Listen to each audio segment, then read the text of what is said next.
우리 함께 말씀 보도록 하겠습니다. 함께 보실 말씀 우리 에베소서 2장 19절 말씀입니다.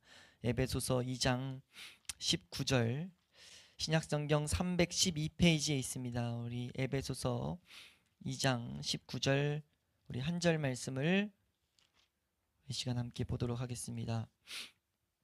한 목소리로 우리 합독하도록 하겠습니다. 함께 읽습니다. 시작. 그러므로 이제부터 너희는 외인도 아니요 나그네도 아니요 오직 성도들과 동일한 시민이요 하나님의 권속이라. 아멘. 예, 우리가 오늘 이 시간 우리 에베소서 2장 19절의 의미를 자세히 살펴보게 됩니다. 우리가 이제 2장 19절에서 마지막 절까지 그리스도인의 신분에 대한 특권을 이제 큰 주제를 보면 그리스도인의 신분의 특권이 무엇인가를 이제 가르치고 있어요. 이걸 왜 가르치냐라고 했을 때 이 맥락 앞에서 지금 우리에게 말했던 것, 지금 모든 인류는 죄로 인해서 분열을 가지고 있다. 성경은 그걸 우리에게 밝히고 있습니다. 모든 사람은 이 악한 풍조에 끌려가는데 그 대표적인 이 악한 열매가 무엇이냐? 누구든지 사람은 둘 이상 모이면 분열을 맛본다는 거죠. 그러니까 크든 작든 분열이 일어날 수밖에 없는 이유가 무엇이냐? 사람 안에 내재되어 있는 죄 때문이다 라고 말하고 있어요. 이것은 그 누구도, 그 어떤 사람도 아무리 지식이 있건 능력이 있건 아무리 많은 재산을 갖고 있건 이 화합은 이루어지지 않는다는 거죠. 그래서 하나님께서 오직 유일한 길을 우리에게 내셨는데 그것이 무엇이냐? 예수 그리스도 안에서 하나로서 새 몸을 지음받은 교회만이 이 통일됨을 맛볼 수가 있다.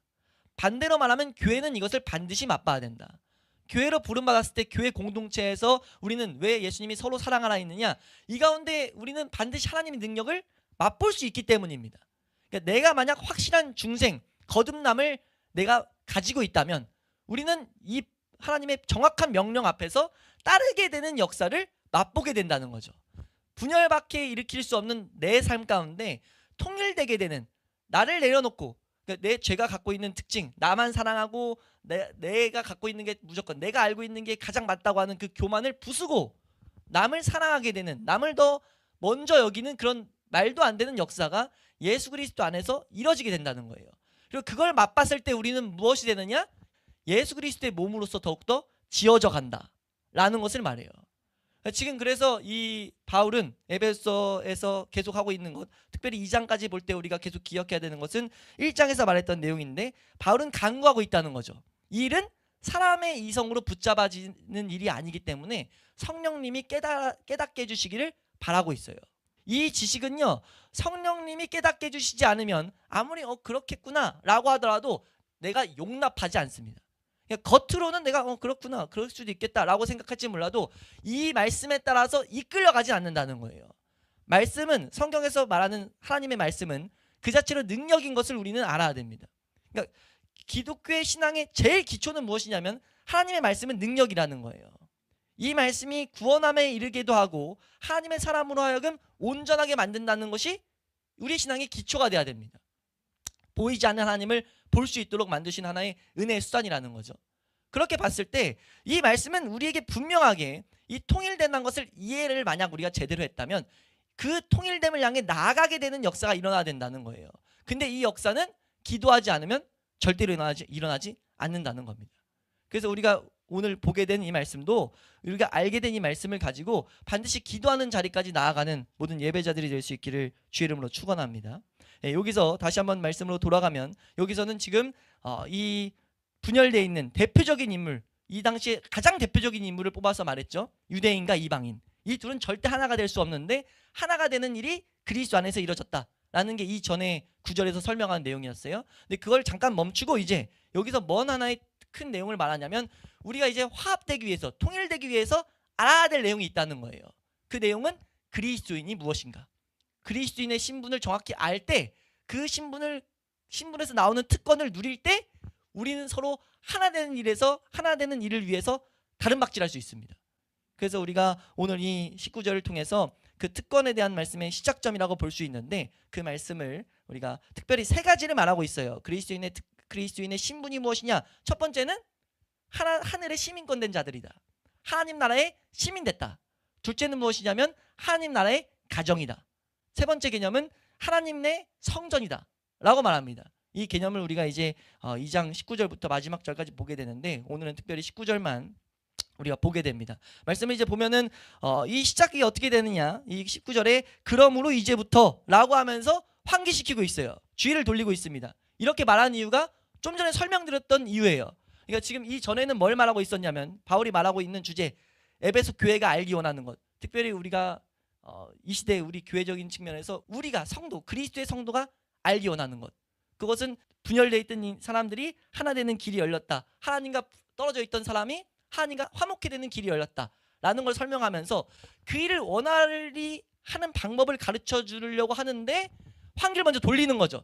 그 일이 적극적으로 일어나려면 우리가 먼저 알아야 될 개념이 있는데 그걸 설명하기 위해서 그러므로 이제부터 우리가 알아야 될 내용이 있다. 그러므로 이제부터 알아야 될 우리의 신분의 변화를 봐라 라고 지금 말하고 있다는 거예요.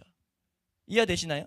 그러니까 지금 이 표현은, 그러니까 이 그러므로 이제부터 표현은 우리가 반드시 이 뒤의 내용을 잘 숙지해야 된다. 이것이 성도들에게 깨달아줘야 된다라는 것. 바울의 그 기도에서 다 있다는 거죠. 성령님이 깨닫게 해주시길 지금 바라고 있다. 그 마음으로써 가르치고 있는 내용들이에요. 그래서 봤더니 이 내용의 큰 내용은 신분에 대한 내용이었다는 거죠. 우리가 어떤 신분을 갖고 있다를 가르치고자 했는데, 여기서 가르침이 좀 이렇게 흥미로운 것은 우리는 보통 우리에게 이런 신분이 있어 라고 했을 때 우리는 뭐 시민이야 그러면서 우리는 뭐 나라의 권속이야, 이런 복된 것들을 가르치는 것이 더욱더 그렇구나 라고 여길 수 있는데, 그렇게 하지 않고 부정적인 측면을 들고 나오고 있다는 거예요. 우리가 말씀을 잘 이렇게 보다 보면 지금 바울이 말하는 이 흐름이, 그러니까 되게 이 뭐라 해야 돼요? 지혜롭지 못해요. 그러니까 이 세상에선 지혜로우려면, 그러니까 우리가 만약 사람의 마음을, 환심을 살려고 그러면 사람의 마음에 딱 이렇게 하려면 좋은 것 먼저 막 하면서 이제 부정적인 것은 마치 보험 팔듯이, 보험 팔 때 어떻게 합니까? 보험 우리 광고 같은 거 보면은 막 큰 글씨로 나온 거는 해준다는 건 막 말해요. 그리고 밑에 말빨리 뭐라고 하면서 부정적인 이런 조항들을 막 집어넣는다고요. 왜요? 부정적인 건 대충 보기 원하니까, 그래야 마음을 사니까. 근데 바울은 그런 관심 없다는 거예요. 지금 정확하게 우리가 이 하나님의 은혜 가운데 자라가는 것을, 이 일은 하나님만이 하신다는 걸 분명히 알고 있었어요.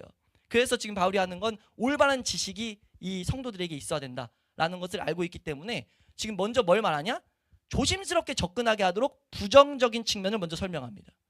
뭐라고 말하냐면 지금 2장 19절 말씀 보면 그러므로 이제부터 너희는 외인도 아니다, 나그네도 아니다. 그러니까 너희는 외인도 아니게 되고 나그네도 아니다 라는 이 부정적인 측면을 말하는데, 이거는 사실상 2장 11절에서 11절 12절에서 말했던 내용이죠. 우리 12절 말씀 한번 읽고 올까요? 12절 말씀입니다. 우리 함께 읽습니다. 시작.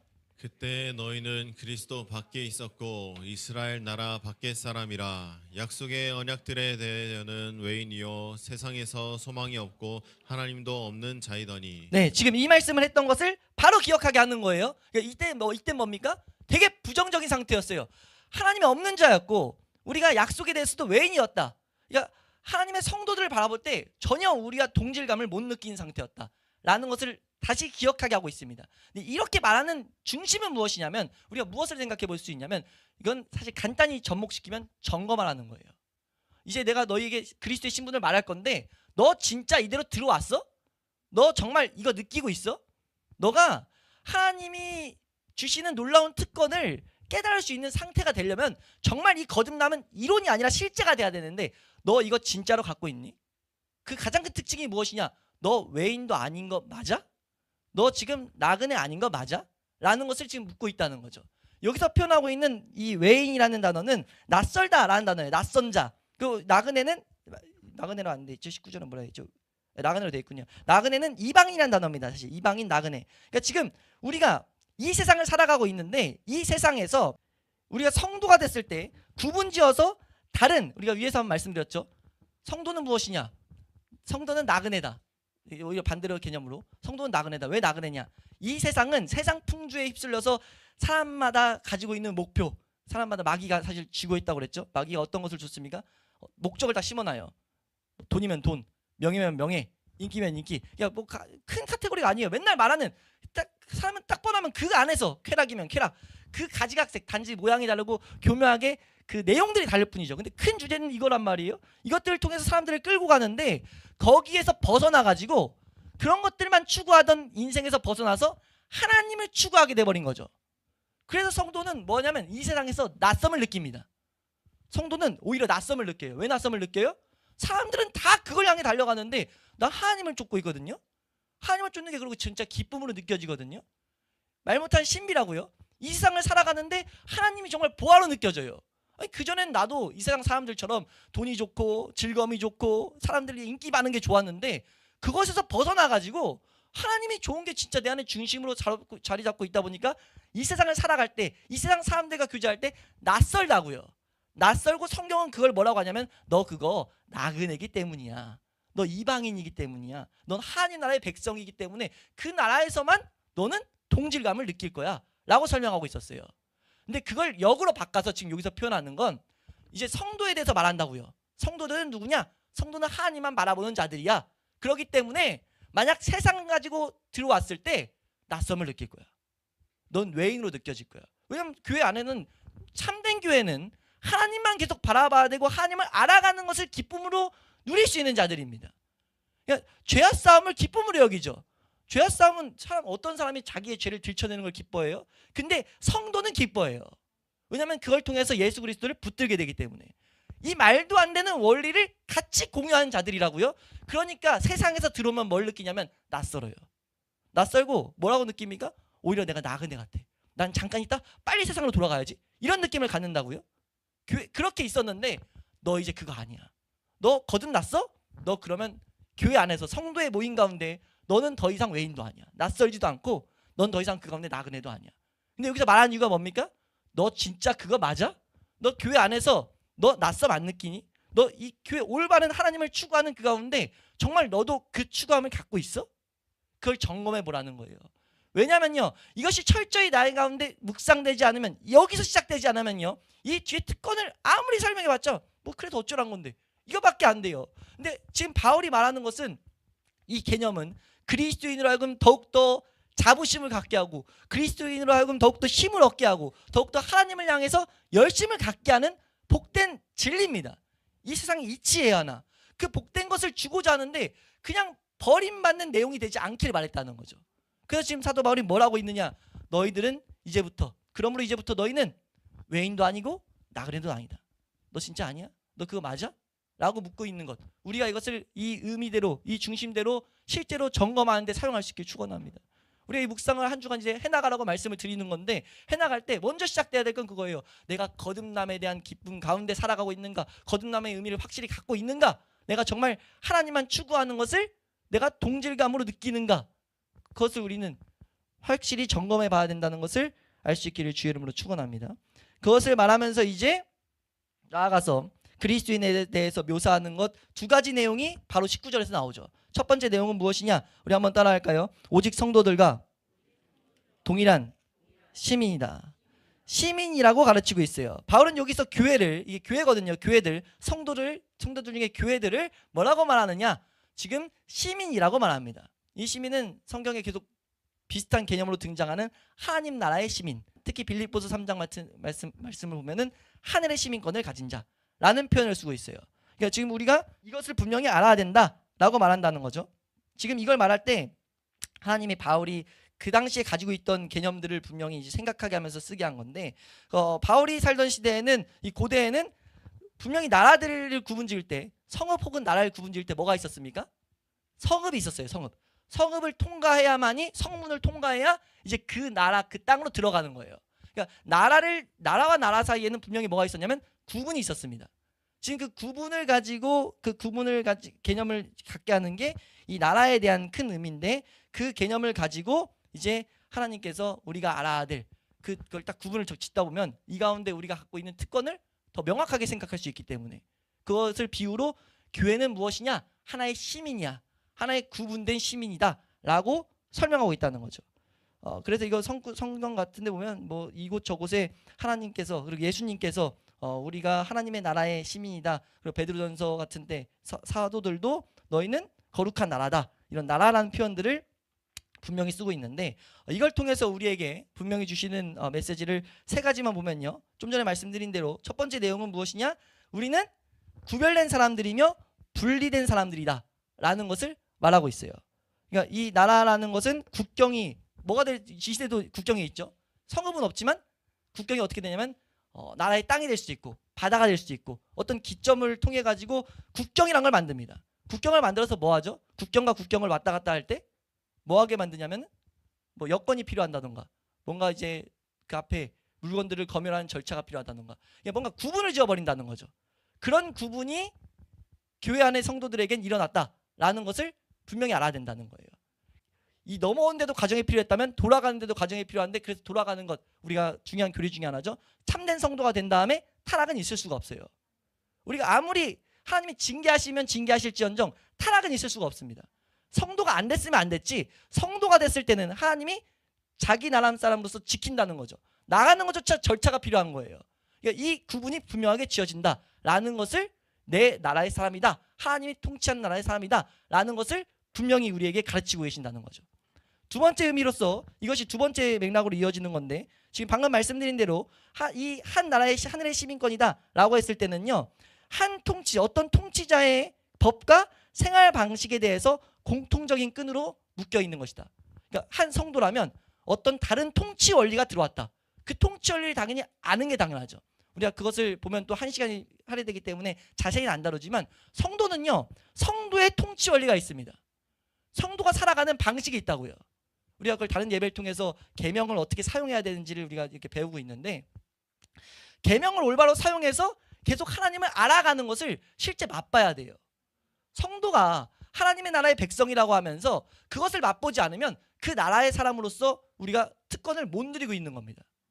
그러니까 우리 하나님 나라의 백성의 특권은 무엇이냐? 하나님의 통치 원리를 따라서 그 통치자가 주는 유익을 맛볼 수 있는 자들이에요. 성도로서 살아갈 때 이 세상에서 살아가는데 하나님의 은혜를 누리려면 그 법을 알아야 된다는 겁니다.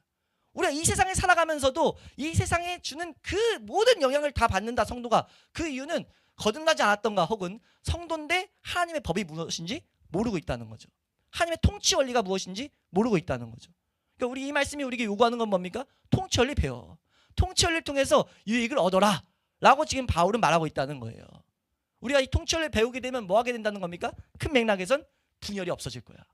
하나님의 통치 원리가 얼마나 오묘하고 놀라운지 분열만 일으키는 우리 가운데 이 세상이 분열을 일으키는 이유가 그거잖아요. 뭔가 미흡하고 뭔가 문제가 있으니까 너가 많이 내가 많이 하는데 그런 게 없어질 거라는 거죠. 하나님의 통치 원리 앞에서 찬양만이 함께 나온다는 거예요. 그래서 더욱더 하나 된다는 겁니다. 그런 의미를 지금 바울은 내포해서 말하고 있어요.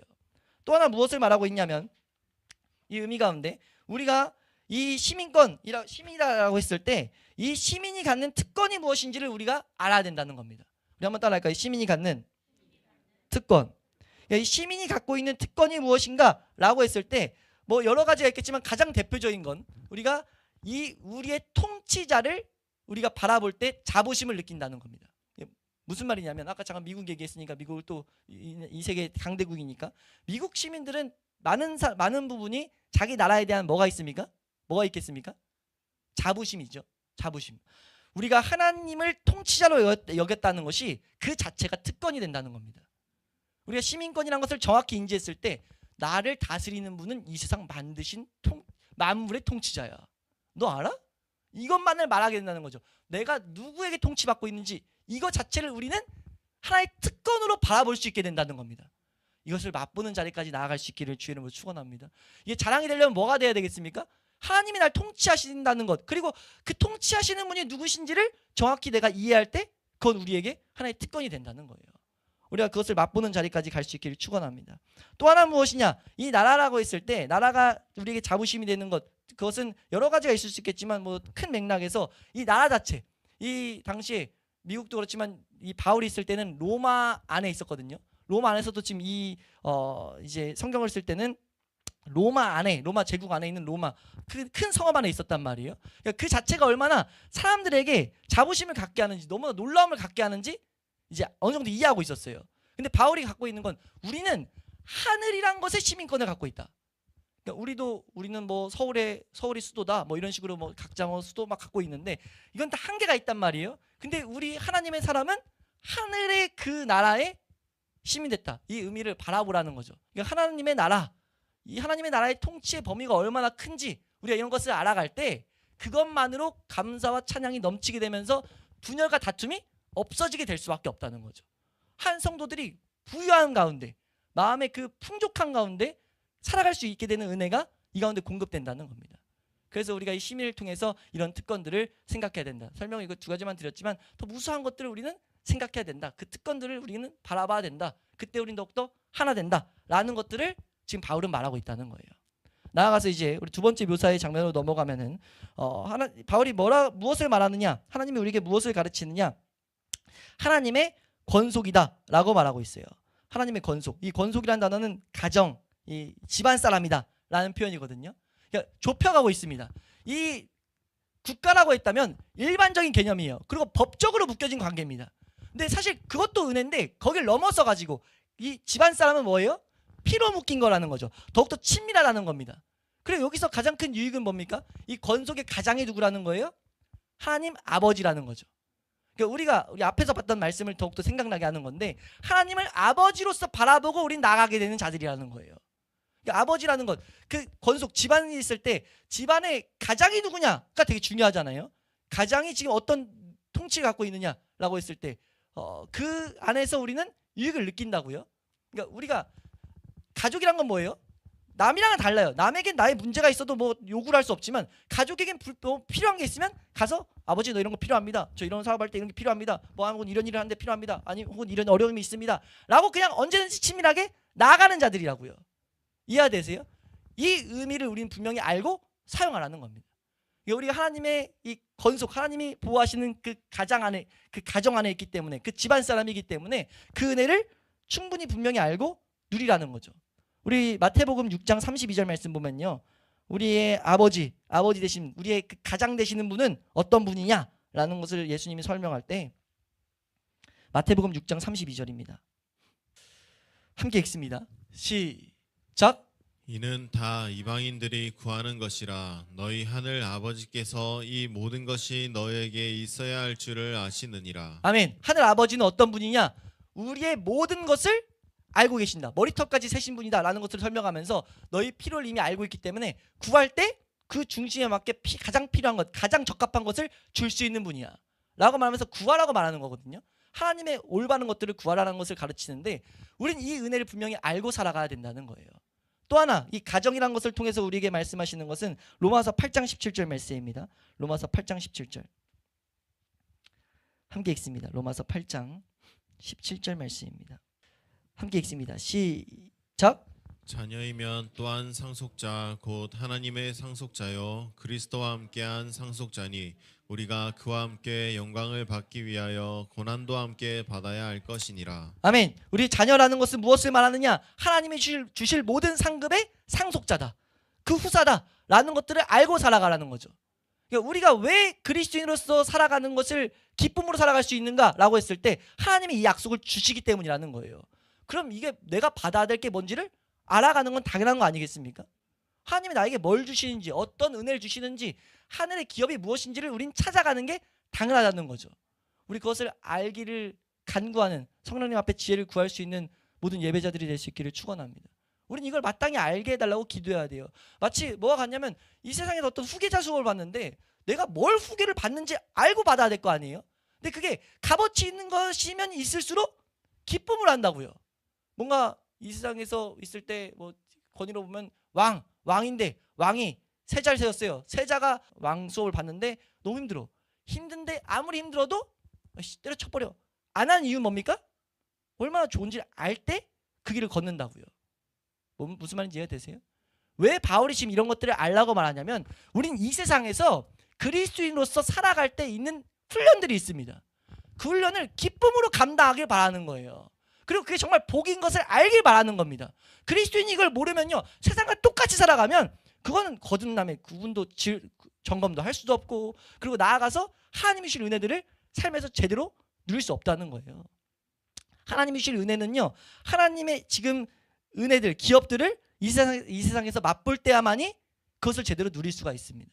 그것을 누리게 하기 위해서 지금 바울은 너희가 하나님 나라의 지금 건속이다 라고 말하면서 그것을 더욱더 알기를 힘쓰라고 우리에게 말하고 있다는 거죠. 우리가 이것을 정확히 알아갈 때 나아가서 이제 다음 주부터 보게 되겠지만 성전으로 지어져 가요. 하나님이 계속 거하시는 처소로 지어져 갑니다. 우리가 그 은혜를 우리가 삶 가운데 실제로 맛볼 수 있는 그런 은혜가 있을 수 있기를 주의 이름으로 축원합니다.